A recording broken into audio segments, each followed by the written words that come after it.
Howdy campers.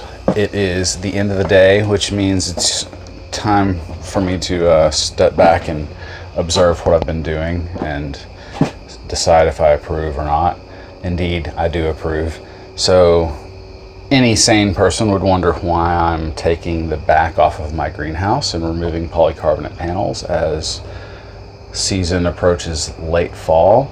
Well, it's really not that cold out here, but what I'm trying to do is access these vents, crawl space vents. And the reason I'm doing that is because I've got two, which I will have access to, and I can begin circulating air between my crawl space, which is sealed, meaning it's not exchanging air with the outside world. It's exchanging air now only with the greenhouse. And I'll probably set up a small fan and have it like blowing one way, blowing in through one, out the other or something. Not sure. But I'll also probably experiment with plumbing my dryer exhaust vent, which is just a 4-inch flexible thing that's usually going to be blowing moist, warm air and a bunch of lint. So I don't want the lint, so I'll have to find a way of trapping it without restricting the flow and cooling the air off. But it would be kind of cool to have it blowing all that stuff out here and just adding a little bit of humidity and temperature to this area. My dryer's probably 25 feet that way from where that is, so maybe 30 feet, but it's not terribly far. I think I could do it, and it's currently under there. So I'll also have to pull probably two 20 amp 110 volt circuits of electricity out here. So I'll be removing all of this stuff, like all the polycarbonate, the piece of beach furniture, and this stuff is all going to come off.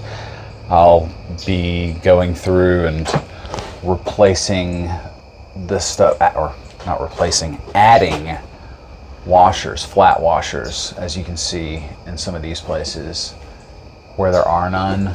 And I've leveled and straightened the lower two braces. I have not yet done the top. I knew I'd be coming back here and doing some work with this. I had planned on removing these panels as soon as we put the greenhouse here, just thinking, hey, I can steal some thermal energy from underneath the house and give this area a larger, more stable volume of air to work with. So that's very good as far as what I think I'm doing. I may find that this is a terrible idea, but for now I'm going with it, and it's something that I can undo in the future. What I would like to do is just make sure that my plants can stay warm through the winter. Now, right now, November 21st, it's like 70 degrees. Let's see what this says over here. It's pointing at like maybe 71 degrees. And I think we'll check that with a couple of other thermometers just to see what's up. That's reading 69 Fahrenheit. And let's check what easy read over here that's like near impossible. 69, maybe 70, 69 and a half. Yeah, if that didn't say easy read on it, people would not buy it, because somehow you're thinking, oh, maybe I've just got to hold it at a different angle. This says easy read. I'm just doing this wrong. And you buy it and then realize, no, it's hard to read. But anyway, this is the cool thing, which is going to be part of the new project for keeping this greenhouse warm. And I'll probably get back out here with my long needle nose and a screwdriver and start picking out the little polycarbonate clips. Kind of hard to do it from the inside when you don't have access to the outside, but I was able to get, once I got the first one, it'll be downhill from there.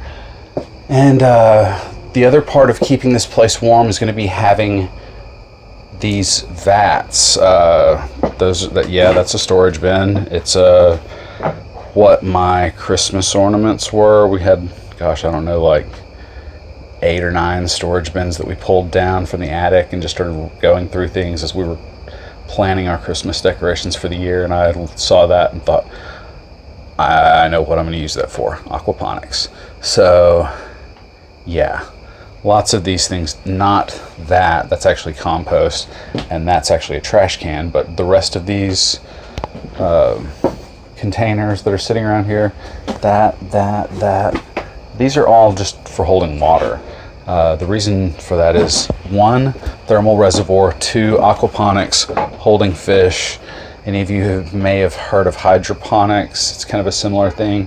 I got into it from my aquarium inside, but we're going to kind of take it next level, bring it out here, and do a little practicing before we begin building a 100% non-toxic system, which is it's been in the planning for a while, and it's very, very challenging given the materials that we have access to in 2020.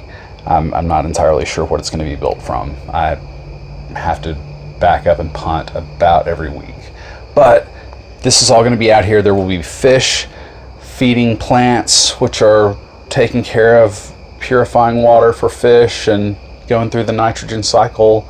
It's a little more complicated than that, but many of you may know what I'm talking about, and I'm excited about it because pulling this wall down was the first part of the next bit of building this greenhouse. It's really about to start turning into something special.